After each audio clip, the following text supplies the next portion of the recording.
Montana Territory, November 1878. The wind cut through the Bitterroot Valley like a newly sharpened blade that morning, carrying the first brutal, bone-chilling bite of northern winter. In a small timber clearing 2 miles west of the main settlement, a lone woman stood before a massive, half-built stone structure that stretched 12 feet across the entire interior wall of her wooden cabin.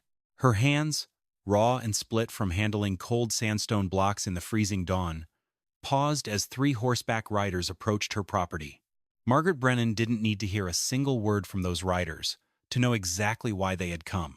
For 6 continuous weeks, every single visitor who rode past her clearing had carried the exact same message, wrapped in either condescending concern or outright mockery. They told her she was building something utterly foolish, something wildly expensive, something so structurally absurd that it would break her back and drain her remaining savings before the first snow of December even melted. The masonry wall rose 8 feet high now. It measured 4 feet deep at its heavy base, consuming nearly 3 tons of hand-selected high-density sandstone. Where every single one of her frontier neighbors had gone out of their way to buy and install commercial cast-iron box stoves, efficient, modern, heavily marketed, and recommended by every hardware merchant from Missoula to Butte, Margaret was building what looked like an ancient stone fortress inside her living room. What did this Irish immigrant widow understand about heating a northern cabin that experienced frontier builders, wealthy cattle ranchers, and professional stonemasons had all completely missed? Before we reveal the exact thermodynamic principles that allowed this massive stone wall to outperform 3 commercial cast-iron stoves while burning less than half the firewood, take a quick second to hit that subscribe button right now. And drop a comment below letting me know where you are watching from and what the coldest temperature you have ever faced in your corner of the world is. I read every single one of your stories. Now, picture this. Margaret Brennan had arrived in the Bitterroot Valley in the spring of 1877, a widow traveling with her 2 young children, clutching a modest land claim purchased with the very last of her late husband's mining wages. The log cabin on her claim was structurally sound enough on the outside, 20 feet wide by 24 feet long, built from thick chinked pine logs topped with a heavy shake roof. But the heating situation inside was, in her own carefully chosen words, downright criminal. The previous owner had installed a standard commercial iron box stove. It was the exact type of heating stove sold by the thousands to unsuspecting homesteaders across the West. It consumed seasoned pine firewood like a runaway sawmill. It radiated heat in fierce, scorching, uneven waves that baked anyone standing within 3 feet of it, and then dropped stone cold barely 3 hours after the fire flickered out. Margaret had spent her very first Montana winter waking up every 2 hours through the freezing night, frantically shoving fresh wood into that red-hot iron box just to keep her house from plummeting below freezing. She had spent endless dark hours watching her small children sleep under 4 layers of heavy wool blankets, while intricate frost patterns crept across the inner face of the timber logs.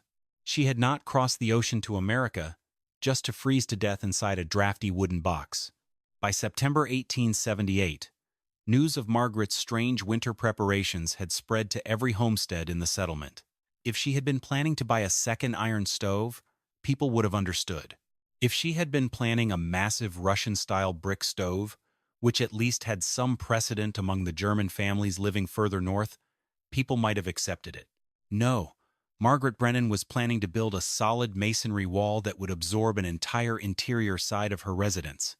12 feet wide, reported Samuel Curtis, who ran the local general store and considered himself the undisputed authority on all practical frontier matters. 4 feet deep at the base. He warned anyone listening that she was talking about moving over 4,000 pounds of raw rock into a single cabin just for one fireplace.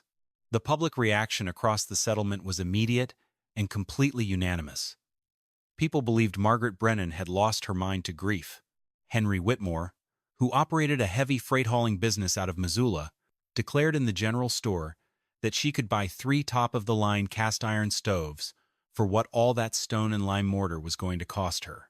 He swore that 3 iron stoves, placed strategically in different corners, would heat that timber cabin twice as efficiently as a pile of rocks ever could. The local women were slightly gentler in their tone, but no less skeptical. Martha Whitmore suggested during a weekly quilting circle that the poor widow was simply acting out of deep sorrow, having lost her husband barely 2 years prior, and that grief often caused good people to undertake strange, impractical projects.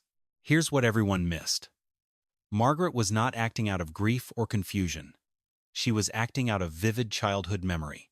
She had grown up along the rocky coast of County Clare in Ireland, inside a thick stone cottage that stayed delightfully warm through screaming Atlantic gales with a single massive central hearth built by her grandfather. It was not the shallow, decorative fireplace found in wealthy city mansions. It was a dense, heavy stone engine that extended 3 feet out into the main room, built from thick limestone blocks that held onto heat like a warm blanket. She remembered waking up on pitch-black January mornings in Ireland to a cottage that was still warm and comfortable, even though her grandfather's fire had died down to cool ashes hours before dawn. The core physical principle behind it was simple, even if Margaret lacked the formal university engineering jargon to explain it in academic terms: thermal storage mass. Heavy stone, particularly dense sedimentary sandstone and limestone, absorbs heat energy very slowly when exposed to an active fire, and releases that stored energy even more slowly over an extended period of time. A thin sheet of cast iron might get hot within 10 minutes, but it loses its heat just as fast the second the flames die. Iron forgets heat instantly. Stone remembers warmth for half a day. Margaret's design plan was remarkably precise. She intended to construct an 18-inch deep firebox designed to burn split pine logs in a slow, controlled air draft. But unlike a standard shallow fireplace that vents 90% of its heat straight up the chimney pipe, this firebox would be completely wrapped in solid sandstone, extending 4 feet out into the room on both sides. Not decorative stone veneer, but functional solid thermal storage mass. The rear wall directly behind the firebox would be laid 18 inches thick. Constructed from dense sandstone blocks she had carefully located in an outcrop 2 miles upstream. The sidewalls of the structure would step down in terraced tiers, creating integrated stone ledges that multiplied the total surface area capable of radiating heat directly into the living space. The finished masonry structure would weigh between 4,000 and 5,000 pounds. When Daniel McKee, a professional stonemason who had traveled all the way from Denver to evaluate building contracts in the valley, looked over her hand-drawn sketches, he shook his head in absolute disbelief.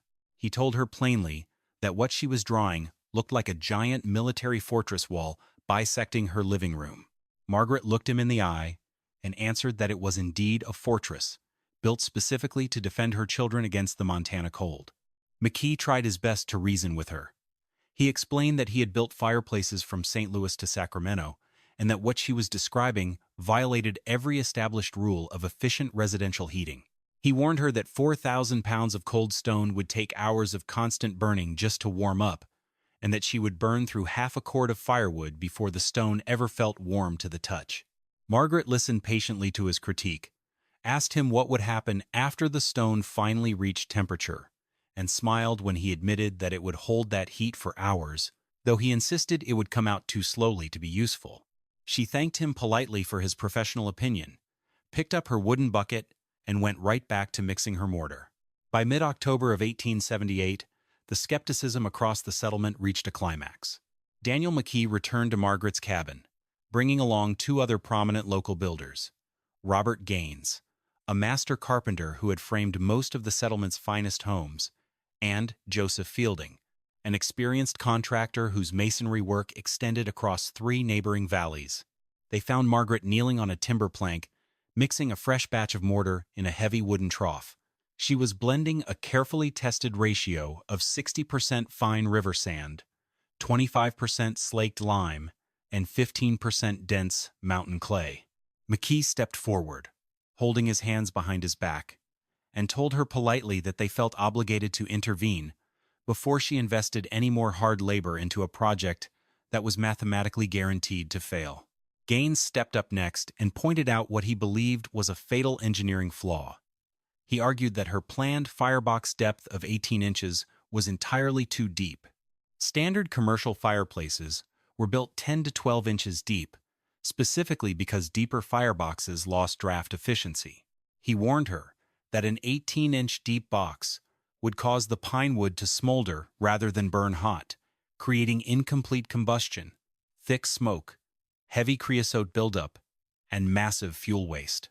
Fielding chimed in, adding that even if the massive stone wall did eventually warm up, it would create extreme, uneven heating zones. The masonry directly framing the firebox would become scorching hot, while the outer stone edges 4 feet away would barely reach body temperature. He claimed she was constructing an immobile 5,000-pound monument that would deliver less actual heat than $30 worth of cast iron. McKee pulled a beautifully rendered architectural drawing from inside his coat pocket. He showed Margaret an alternative design he had drafted, a conventional firebox 14 inches deep, surrounded by a thin, elegant stone fascia measuring no more than 12 inches on each side. He assured her it would give her the rustic stone appearance she wanted, but with a fraction of the stone weight, a fraction of the labor, and actual functional warmth. Margaret looked at the beautiful sketch, handed it back, and told McKee that his design assumed she wanted heat delivered quickly and burned through quickly. It assumed she wanted to wake up every 3 hours to tend a dying fire in a freezing cabin. Gaines insisted that tending a fire through the night was simply the universal nature of winter heating, and that everyone on the frontier accepted it. Margaret looked at him calmly and replied that, back in Ireland, her grandfather had built a stone hearth that stayed warm until noon from a single fire that died at midnight. She looked McKee straight in the eye and asked him if he had ever built a fireplace with 4 full feet of solid thermal mass extending straight out into the living room. McKee paused, admitted that he had, not because it sounded completely impractical, and Margaret replied that if he had never built one, then he had never actually tested what he was claiming was impossible. What those 3 professional builders did not know was that Margaret had already conducted her own rigorous empirical testing 3 weeks earlier. She had built a crude, full-scale prototype outside her cabin using loose sandstone blocks stacked 5 sides deep around an 18-inch firebox. One crisp evening, she lit a test fire using just 4 split pine logs, allowed the wood to burn completely down to coals, and watched the fire die out at 11 o'clock at night. She stayed awake to monitor the stone's surface temperature, using simple physical touch and precise timing. At midnight, 1 full hour after the flames flickered out, the outer surface of the sandstone prototype was warm enough to comfort a bare hand. At 2 in the morning, 3 hours after the fire died, the stone was still radiating notable, steady heat. At 4 in the morning, 5 hours post-combustion, the rock held clear, detectable warmth. And at 6 in the morning, as the first light of dawn broke over the mountains, 7 full hours after the last flame had vanished, Margaret pressed her flat palm against the center stone and felt residual thermal warmth radiating deep from within the rock core. 7 hours of sustained thermal radiation from just 4 small pine logs. Margaret did the math in her head. If 18 inches of raw sandstone could retain thermal heat for 7 hours outdoors, what could a massive, engineered 4-foot-thick stone wall do inside an enclosed cabin? How long would it continue breathing warm air into her family's living space while everyone slept peacefully through the night? She knew the experts were right about one minor detail. Her massive stone wall would take longer to warm up initially. It would demand a couple of patient burnings to bring 24 tons of stone up to baseline temperature. But they were dead wrong about everything else, and she was ready to build. On October 18th, 1878, construction began in earnest. Margaret had stockpiled nearly 3 tons of dense sandstone blocks, ranging from 20 to 60 pounds each, hand-selected for structural density and an absolute lack of internal stress fractures. Sandstone was ideal for thermal energy storage. It was porous enough to absorb thermal radiation quickly, dense enough to hold that heat without cracking, and far easier to shape than igneous granite. She began by digging an 18-inch deep foundation trench directly into the cabin's dirt floor, creating a 12-foot wide structural footing anchored to dense gravel subsoil. She filled this trench with heavy foundation stones set in hydraulic lime mortar, creating a solid base that distributed the wall's immense weight evenly across the ground. Then came a vital safety feature that proved Margaret understood physical engineering better than her critics: a subfloor fresh air intake flue. Because her massive stone wall would sit tightly mortared against the cabin frame, she laid a smooth 5-inch clay pipe running from the southern exterior wall beneath the dirt floor, directly into the base of the hearth. This clay intake flue drew cold outdoor oxygen directly into the heart of the fire, feeding the combustion cycle naturally without pulling freezing draft currents across the cabin floor. More importantly, this dedicated air supply, combined with a straight vertical stone chimney flue rising clean through the roof peak, guaranteed complete positive draft pressure. Every trace of smoke, moisture, and deadly carbon monoxide was drawn cleanly up and out of the cabin, eliminating the risk of gas accumulation inside the tightly sealed room. In an airtight thermal building, proper oxygen intake and exhaust clearance are life-or-death engineering requirements, and Margaret's intake pipe satisfied both seamlessly. The rear masonry wall, which faced the direct intensity of the flames, was constructed 18 inches thick, using dense, fine-grained sandstone blocks weighing 50 to 60 pounds each. These rear stones would face internal firebox temperatures exceeding 800 degrees Fahrenheit during active burns. They had to be thick enough to absorb that thermal shock without spalling or fracturing.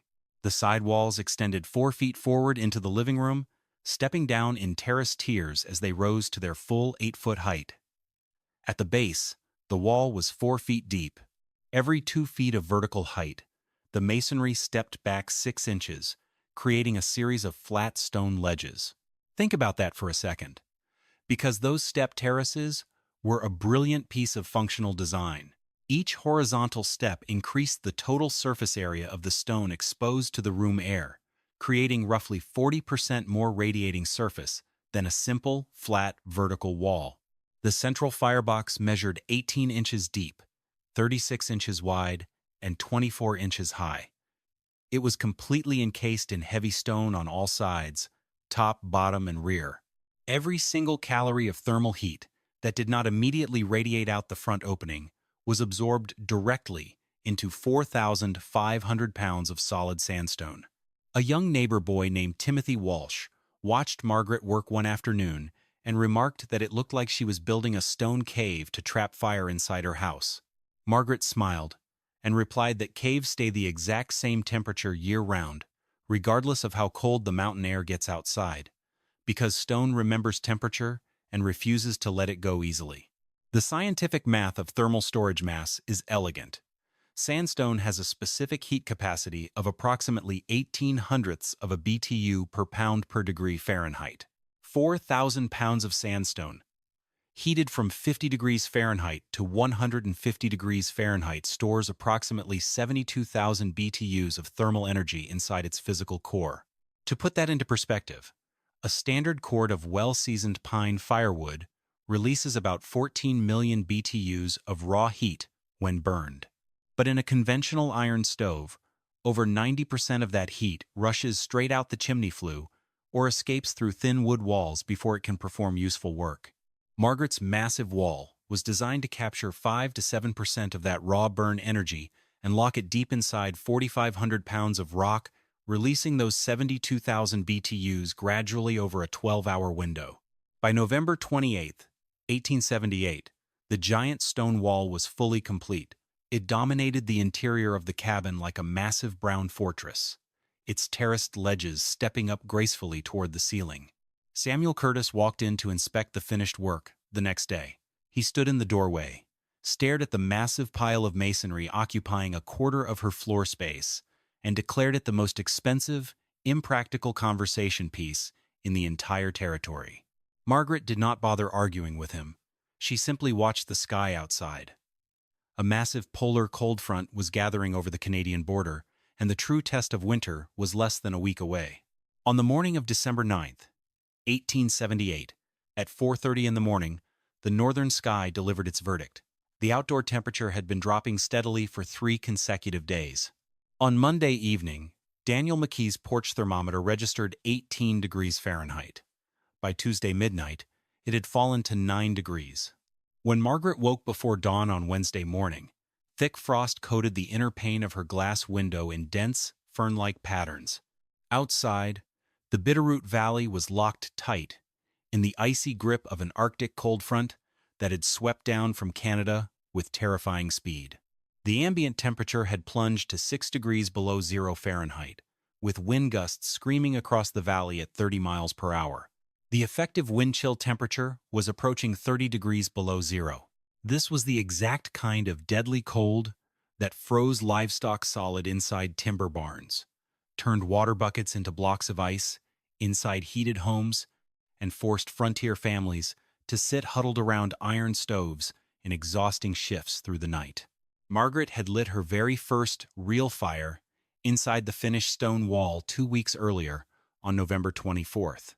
For 14 days, she had been burning small, modest fires twice a day, morning and evening, allowing the giant masonry structure to absorb energy gradually. This was the thermal saturation phase that McKee had warned about. Those initial small fires seemed to disappear into the rock, warming the room only slightly, while the 4,500 pounds of sandstone slowly soaked up calorie after calorie. But by December 1st, the wall reached complete thermal saturation. New fires were no longer merely feeding the raw stone mass.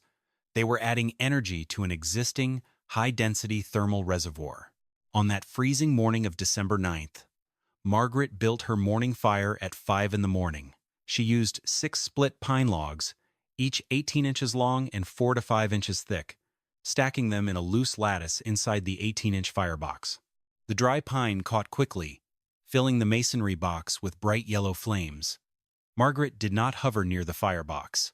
She went right about her morning chores, preparing breakfast and filling the copper water kettle. The fire burned hot and complete for 45 minutes, settling into a glowing bed of red coals. By 6:15 in the morning, only quiet embers remained. She did not add another stick of wood. Across the valley, her neighbors were feeding their iron box stoves every 90 minutes. The Whitmore family was burning a log in each of their 2 commercial stoves every hour and a half just to keep their cabin habitable. Samuel Curtis was getting out of bed twice every single night to stuff wood into his expensive parlor stove. Margaret's children woke up at 7 in the morning to a cabin that registered 64 degrees Fahrenheit on her wall thermometer. Outside, the outdoor air temperature had bottomed out at 8 degrees below zero. Let that sink in for a second. A 72-degree thermal differential was being maintained by solid stone that had been heated by a fire that died down to coals more than 30 minutes earlier. By 10 in the morning, the cabin air still held firm at 62 degrees Fahrenheit. The terraced stone wall radiated a gentle, pervasive warmth that you could feel standing 6 feet away. It was not the scorching, bone-dry heat of a red-hot iron stove, but a soft, deep warmth that seemed to fill every corner of the room equally. At noon, Martha Whitmore arrived for a planned visit, stamping heavy snow off her leather boots. She walked into the cabin, fully expecting to find Margaret's children huddled under wool blankets. Instead, she found both children playing happily on the timber floorboards, wearing light cotton shirts. The room was noticeably warmer than her own house, despite the fact that there was no visible fire burning in Margaret's fireplace. Martha stopped in her tracks and stared at the massive sandstone wall. She asked Margaret when she had last added wood to the fire. Margaret answered calmly that she had built one fire at dawn, 6 hours earlier. Martha walked closer to the terraced stones and extended her hand. Thermal heat was radiating off the rock in steady, invisible waves.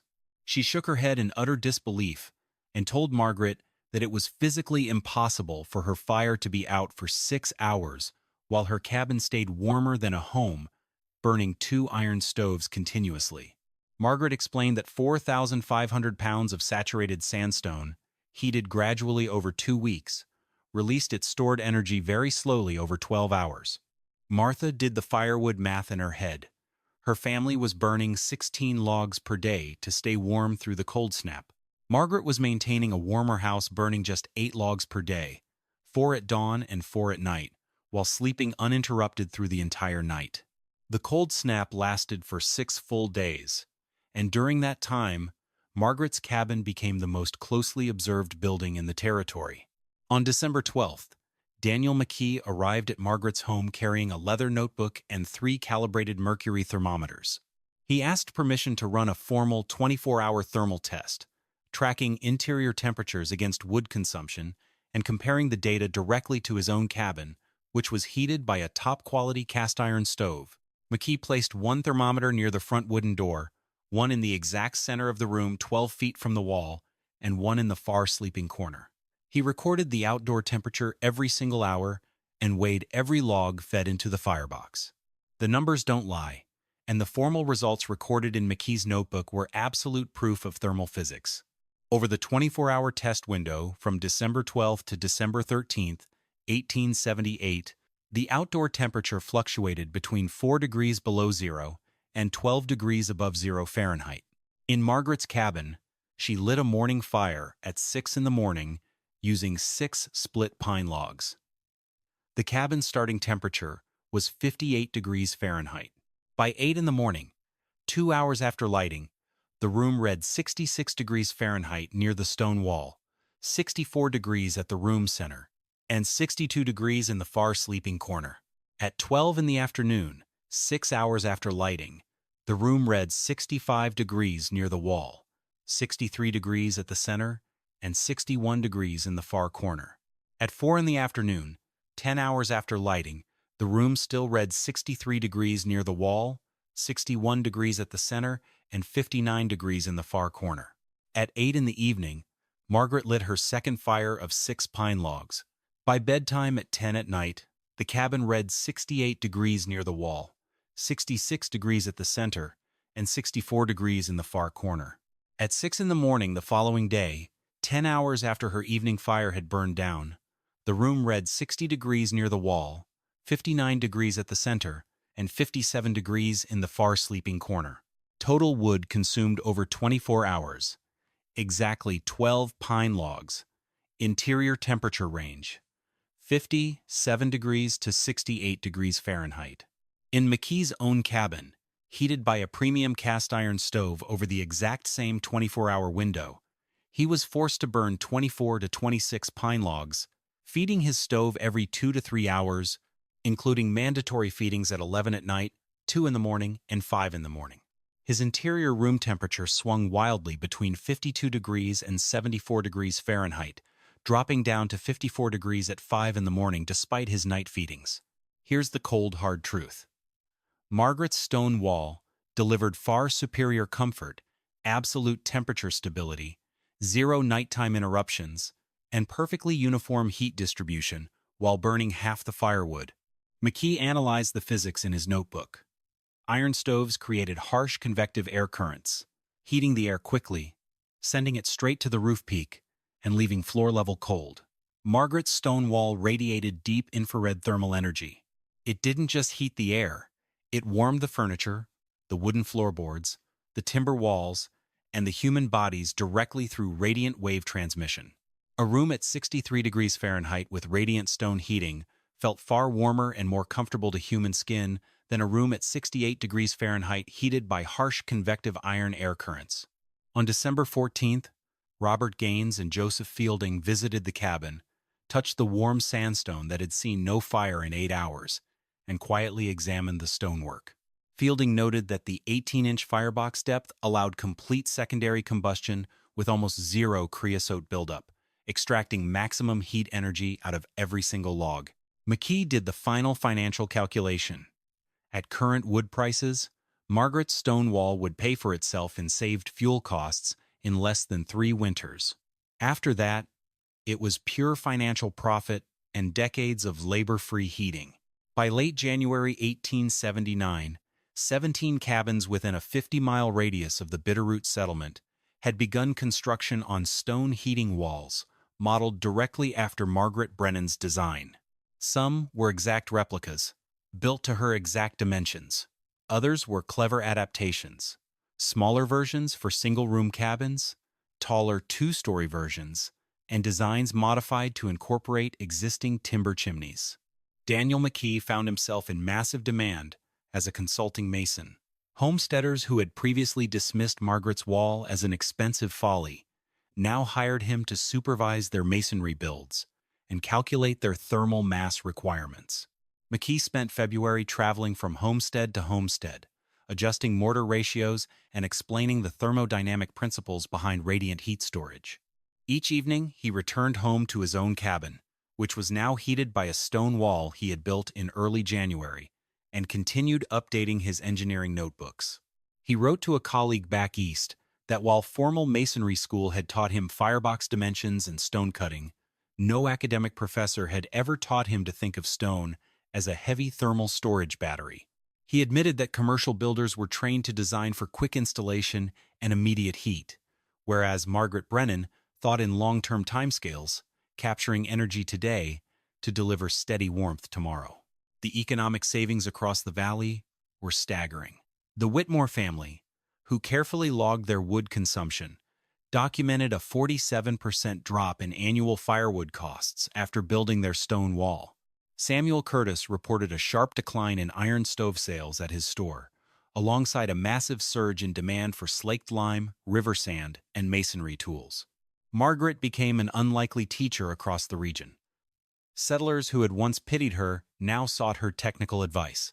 She traveled to neighboring farms, testing clay mixtures, and explaining why sandstone performed far better than granite for radiant storage, why terraced stone steps multiplied radiating surface area, and why deep thermal mass made the ultimate difference in winter survival. She constantly reminded people that she had not invented anything new. She insisted it was collective human wisdom accumulated over centuries, passed down from her grandfather in Ireland and grounded in physical laws that had never changed.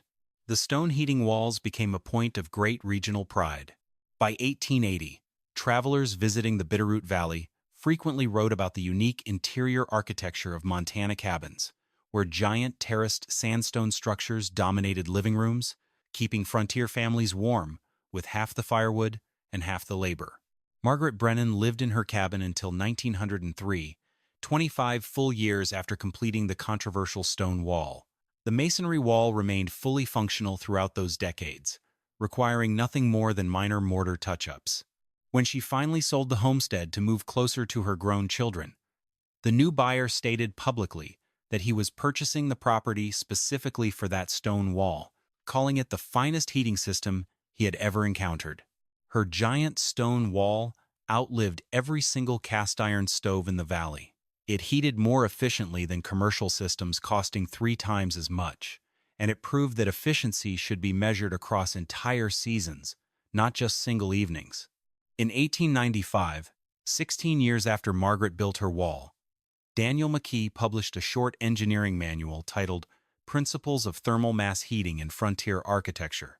His front dedication read, "To Margaret Brennan, who taught me that the opposite of ignorance is not formal education, but listening to traditional wisdom.